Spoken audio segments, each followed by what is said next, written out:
Okay, so you know how sometimes you come across a news story and you're like, whoa, that's bigger than just a headline. Mm. This earthquake that hit Myanmar a few days ago, March 28th, and then shook things up literally in Thailand, too. That's like one of those things. It really makes you think about the scale of it all. Yeah, it's a stark reminder of how everything on this planet is connected, Hmm. especially when it comes to geophysics. Something happens over in Myanmar, and the impact is felt hundreds of miles away in Thailand. It's a powerful demonstration of the forces at play, and that's exactly what we're going to try to unpack in this deep dive today. Exactly. Right now, with all the news coming in, it's easy to feel overwhelmed. So our goal is to kind of cut through the noise and pull out the really important insights. So first things first, where exactly did this all begin? Well, the epicenter of the earthquake was in Myanmar, near a city called Mandalay. Specifically, it was about 16 kilometers northwest of a place called Sagaing. This is a densely populated area, unfortunately, and they bore the brunt of the earthquake's initial impact. And we're not talking about a little tremor here, right? This was a big one. Oh, absolutely. This was a major earthquake. It registered a 7.7 on the moment magnitude scale. And that's important to understand because scientists use this scale now instead of the older Richter scale to measure the strength of these larger earthquakes. And a 7.7 is classified as a major earthquake capable of causing widespread and severe damage. And I remember reading that this one is also pretty shallow, wasn't it? Doesn't that make the impact even worse? Yeah, that's a key factor here. The focal depth of this earthquake was only 10 kilometers. And basically, the shallower an earthquake is, the more destructive it's likely to be. Because the energy release doesn't have as far to travel to the surface, it hits with much greater intensity. So what was the immediate aftermath like in Myanmar? The initial reports were just heartbreaking. It's a truly tragic situation. As of today, March 30th, the confirmed death toll in Myanmar has already passed 1,600, and unfortunately, we expect that number to rise as rescue efforts continue. Over 3,400 people have been reported injured. Mandalay, being so close to the epicenter, suffered really extensive damage. Numerous buildings collapsed, the historic royal palace sustained damage, and the nearly 90-year-old Ava Bridge, which is a crucial crossing over the Irrawaddy River, was completely severed. It's hard to even wrap your head around that level of devastation. And it wasn't just one single event, was it? There were aftershocks, too. Exactly right. Just minutes after the main earthquake, there was a strong aftershock measuring 6.4 on the magnitude scale. Yeah. Imagine going through that initial quake and then experiencing another powerful tremor right after. Just terrifying. And there have been continued smaller aftershocks since then, too, including a 4.2 magnitude one near a town called Shuebo on Sunday. It all points to ongoing instability along that fault line. It's just relentless. And then the fact that this earthquake impacted places as far away as Bangkok, over 600 miles from the epicenter, that was really shocking to a lot of people, including myself. Yeah, the effects in Bangkok were really quite dramatic. A 33-story skyscraper that was under construction in the Chatuchak district suffered a catastrophic collapse. As of Sunday evening, they've confirmed at least 17 deaths at that site, and tragically, 83 people are still missing, feared trapped beneath the rubble. Rescue efforts are ongoing, but it's a race against time.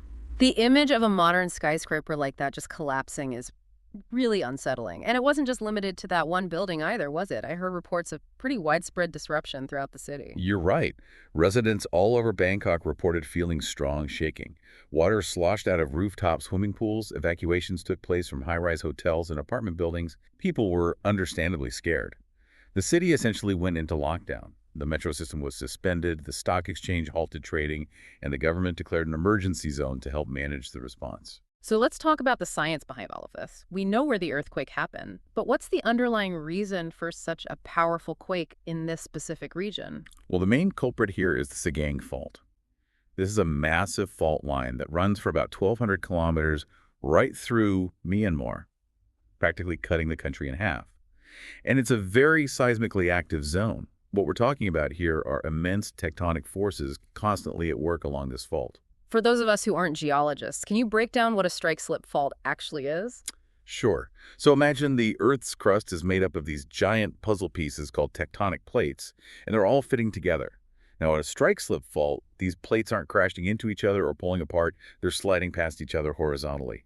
So in this case, you've got the India plate pushing northwards, while the Eurasia plate is kind of holding its ground, and they're grinding against each other along the Sagaing Fault. That constant friction creates enormous stress. And when that stress builds up enough, it eventually releases suddenly, and that's what causes an earthquake. So this isn't the first time the Sagang Fault has acted upright. There's a history of significant earthquakes in this area. That's right. Back in 1930, there was a 7.3 magnitude earthquake that hit Myanmar, and that one resulted in over 550 deaths. But according to the U.S. Geological Survey, this latest 7.7 magnitude quake is the strongest to hit the region since 1912. So we're talking about a really significant release of energy here. Now, the question a lot of people have is how an earthquake so far away could have such a big impact on Bangkok. What's the explanation for that long-distance shaking and the damage that resulted? Well, a lot of it has to do with the unique geology of Bangkok. The city is built on a thick layer of soft marine clay. And this type of soil, it's like a giant sponge for seismic waves. It actually amplifies them, especially the longer period waves. Those are the ones that have a slower rolling motion, and they're typical of large, distant earthquakes. So the ground itself essentially made the shaking worse. Exactly. These long period waves might not feel as jarring to people, but they can be especially dangerous for tall, flexible structures. Think about it like shaking a tall, skinny tower. If you do it slowly and rhythmically, it's going to start swaying like crazy. And that's kind of what happened in Bangkok. Those waves coming from Myanmar, they resonated with the natural frequencies of the high-rise buildings and made them sway much more, leading to increased risk of collapse. That's a great analogy, and I understand that older buildings in Bangkok were also particularly vulnerable. Yeah, that's another important factor. Around 2007, Thailand updated its building codes and introduced stricter seismic design standards. But buildings that were constructed before that might not have enough reinforcement to withstand strong shaping even from a distance. Experts like Professor Penung Warnachai at the Asian Institute of Technology, they'd actually warned about the potential for the Sagang Fault to impact Bangkok. They pointed out the vulnerabilities in the city's infrastructure. So this brings us to the human cost of this tragedy. It's truly devastating. Let's start with Myanmar, where the situation seems incredibly dire. Yeah, the scale of the humanitarian crisis in Myanmar is just immense. We've talked about the death toll. Over 1,600 confirmed fatalities in hospitals in major cities like Naypyidaw and Mandalay are completely overwhelmed. They're having to treat patients outdoors because they simply don't have enough space inside. And this is happening in a country that's already struggling with a major internal conflict. Tragically, yes. Since the military coup in 2021, Myanmar has been embroiled in a civil war, and that's already put a huge strain on their infrastructure and governance.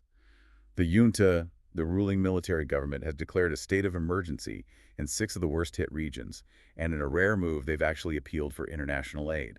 That shows you just how severe the situation is. That request for international help really underscores the gravity of the situation. What about the opposition groups in Myanmar? How have they responded?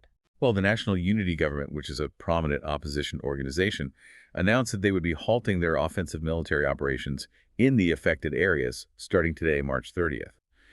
They're doing this to allow for humanitarian aid to reach those in need, which is a positive sign. But, and this is deeply disturbing, there are reports that the junta has continued to carry out airstrikes in rebel-held territories like Sagang even after the earthquake. The UN has condemned these actions as inhumane given the widespread devastation.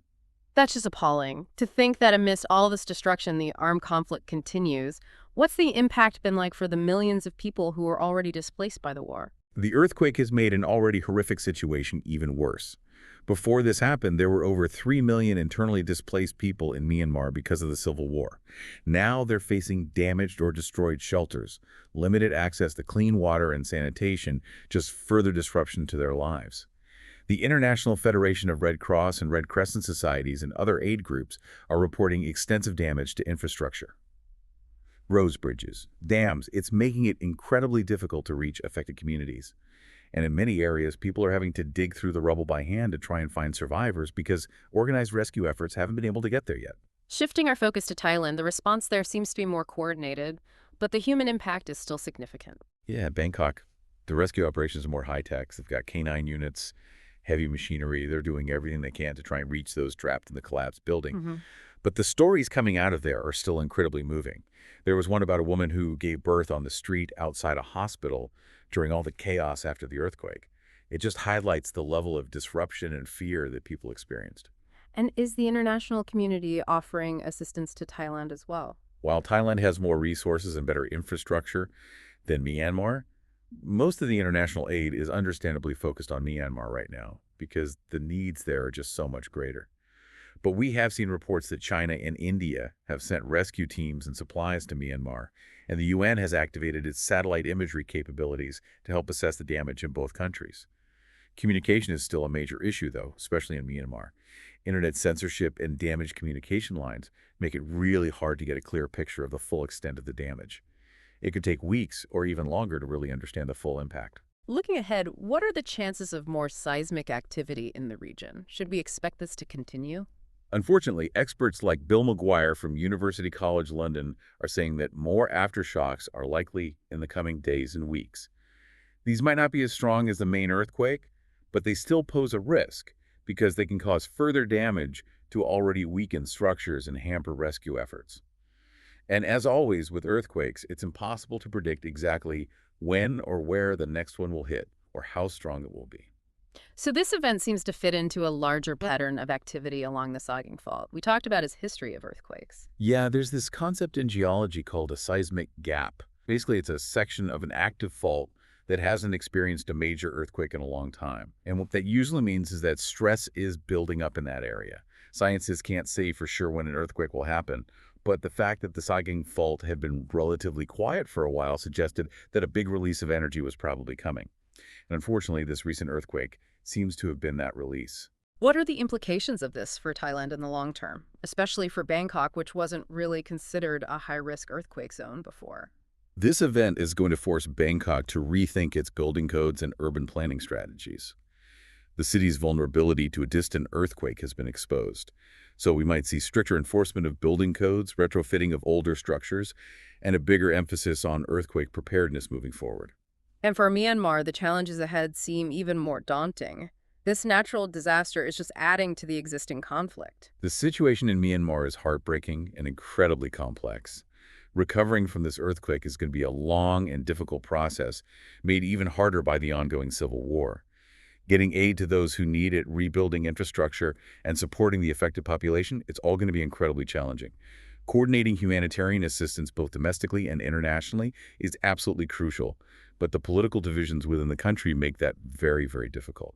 It's a sobering reminder of just how fragile our world can be, isn't it? Something that happens hundreds of miles away can have such devastating ripple effects. Absolutely. It underscores just how interconnected our planet is and how profound and often unpredictable the impact of natural disasters can be, especially in regions that are already facing instability and vulnerability. Well, this has been a heavy but very important deep dive into the March 2025 earthquake and its widespread effects. For all of you listening, I'd have the key takeaway here is to think about the relationship between these incredibly powerful geological forces and the often fragile nature of human societies and our infrastructure.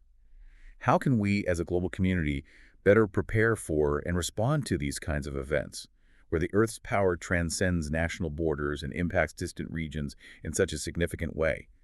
What can we learn from this event about urban planning and building regulations, especially in places that may not traditionally be considered high risk for earthquakes?